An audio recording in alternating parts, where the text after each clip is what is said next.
భార్య తన జీవితం సార్థకం చేసుకోవాలంటే ఎలా ఉండాలి? ఒక ఇల్లాలు ఉద్యోగం చేయొచ్చు, చేయకపోవచ్చు, అది వేరే విషయం.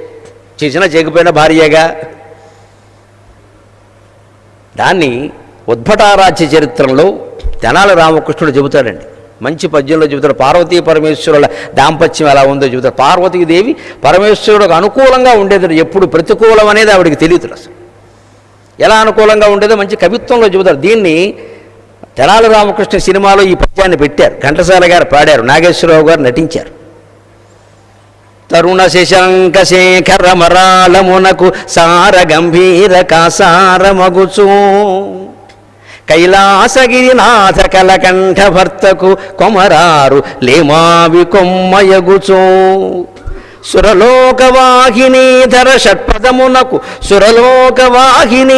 షట్పదమునకు ప్రాతరుద్బుద్ధ కంజాతమగుచు రాజరాజప్రియ రాజకీరమునకు మానిత పంజరస్థానమగుచు ఉరగవల్లభకారమయూరమునకు చెన్నుమీరిన భూధర శిఖరమగుచు లలిత సౌభాగ్య లక్షణ లక్షితాంగి అద్రినందన బొంచె విహారవేళ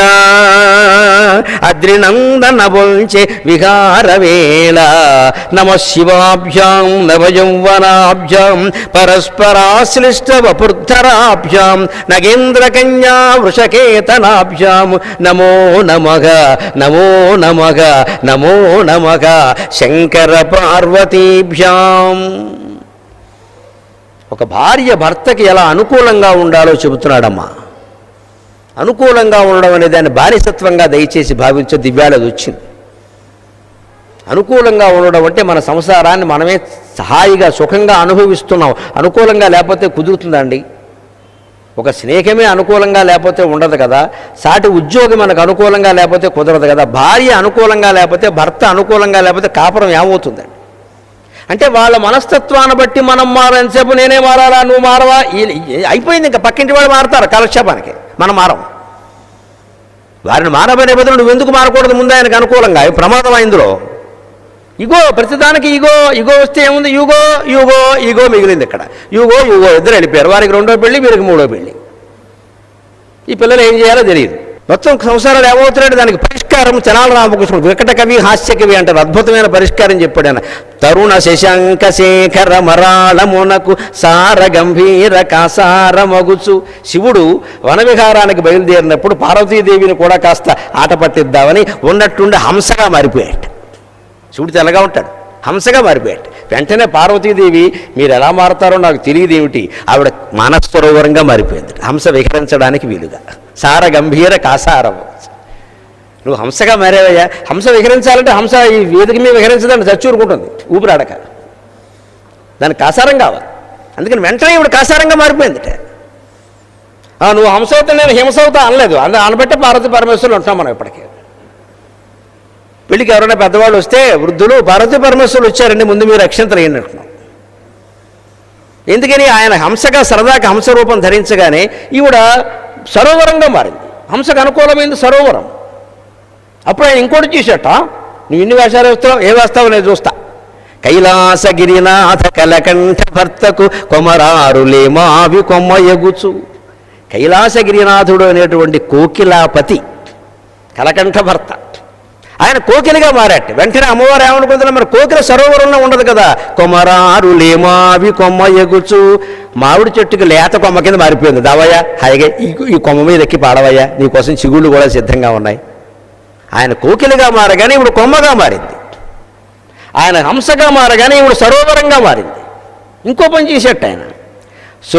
సురవాహిని సురలోకవాహిని ధర షట్పదమునకు ప్రాతరుద్బుద్ధ కంజాతమగుచు. సురలోకవాహిని అంటే ఆకాశగంగ. ఆకాశగంగని శిరస్సు మీద ధరించిన ఆ శివుడు ఒక్కసారి తుమ్మెదగా మారట. వెంటనే అమ్మవారు తుమ్మెద ఏమి సేవిస్తుందండి? మకరందం కదా. అందుకని వెంటనే ప్రాతరుద్బుద్ధ కంజాతమగుచు. ఆ సరోవరంలో పొద్దున్నే వికసించిన పద్మంలా మారిపోయింది. రావయ్యా, ఆస్వాదించవయ్యా, తుమ్మెదకి మకరందం కావాలి కదా అని ఆవిడ పద్మంగా మారింది. ఆయన తుమ్మెదగా మారితే ఆయన ఈవిడ పద్మంగా మారింది. మళ్ళీ ఇంకో వేషం వేసేట శివుడు సరదా కదా. రాజరాజ ప్రియ రాజకీరమునకు మానిత పంజరస్థానమగుచు. రాజరాజు అంటే కుబేరుడు, రాజరాజో కుబేరశ్చ అంటారు, ధనాధిప అంటారు. రాజరాజ ప్రియ రాజకీయం. కుబేరుడికి అత్యంత ప్రీతిపాత్రుడైన దైవం ఎవరంటే శివుడు. కుబేరుడు ఖచ్చితంగా శివుడు గుడి దగ్గర ఉంటాడు ప్రతిరోజు, ఖచ్చితంగా వెంకటేశ్వర స్వామి గుడి దగ్గర కూడా ఉంటాడు. కుబేరుడికి ఇద్దరు కావాలండి, శివకేశవులు ఇద్దరు. కానీ తేడా ఉందండి. శివుడు గుడి దగ్గర ఎందుకు ఉంటాడు అంటే కుబేరుడికి శివుడే ఐశ్వర్యం ఇచ్చాడు, అందుకని ఉంటాడు పొద్దున్నే అక్కడ చేయి చాపి తీసుకోవడానికి. వెంకటేశ్వర స్వామి గుడి దగ్గర ఎందుకు ఉంటాడంటే అప్పిచ్చింది వసూలు చేసి కూడా ఉంటాడు, మొత్తం మీద ఉంటాడు. కుబేరుడికి ఇద్దరు కావాలి, తీసుకోవడానికి ఈయన కావాలి, అప్పు వసూలు చేసుకోవడానికి ఆయన కావాలి. అంటే మన ఐశ్వర్యం కావాలంటే శివుడిని ఆశ్రయించాలి. ఈశ్వరస్య భావం ఐశ్వర్యం, ఈశ్వరుడు ఐశ్వర్యాన్ని ఇస్తాడు. కుబేరుడికి ఐశ్వర్యాన్ని ఇచ్చింది ఆయన. అందుకని అటువంటి కుబేరుడికి ఇష్టమైనటువంటి శివుడు చిలుగ్గా మారేట. వెంటనే అమ్మవారు చిలుక పంజరంలో ఉంటుంది కదా, అందుకని పంజరంగా మారిపోయింది. ఎలా మారిందండి, ఎంత విచిత్రంగా! ఇంకో వేషం వేసేట ఆయన. ఉరగవల్లభకారమయూరమునకు చెన్నుమే వీరిన బుధర శిఖరమగుచు. సర్పాన్ని హారంగా ధరించేటువంటి శివుడు ఉన్నట్టుండి నెమలిగా మారాట. అది విచిత్రం, వైరుధ్యం. సర్పం నెమలి రెండు శత్రువులు. సర్పం కనపడితే నెమలి ఊరుకోదు, చీల్చి చెండాడేస్తుంది. కానీ సర్పాన్ని కంఠంలో ధరించిన వాడు ఆయనే, నెమలిగా మారినవాడు ఆయనే. అంటే భగవంతుణ్ణి మనం నిరంతరం స్మరిస్తూ ఉంటే వైరుధ్యాలన్నీ వైవిధ్యాలుగా మారిపోతాయి, శత్రుత్వాలనే ఉండవు. అక్కడ పులి, లేడి, ఏనుగు, సింహం, పాము, ఎలక అన్నీ స్నేహంగానే ఉంటాయి. భగవంతుడు స్మరించాలి, ఒక్కటే తేడా చేయవలసింది అది. ఈయన నెమలిగా మారగానే నెమలి ఎక్కడ ఉంటుంది? నెమలి సరోవరంలో ఉండదు, నెమలి కొమ్మెక్కి కూర్చోదు, నెమలి పద్మాన్ని సేవించదు. ఈ అవతారాలు మారిపోవాలి. వెంటనే చెన్ను మీరిన భూధర శిఖరం అవ్వచ్చు, కొండ శిఖరంగా మారిందిట. పర్వత శిఖరాల మీద నెమళ్ళు ఉంటాయి. అంటే భర్త ఎలా ఉంటే ఆ రకంగా ఈవిడ అవతారాన్ని మార్చేసుకుంది. ఇంట్లో స్త్రీ కాస్త ఈ రకంగా ఆలోచించగలిగితే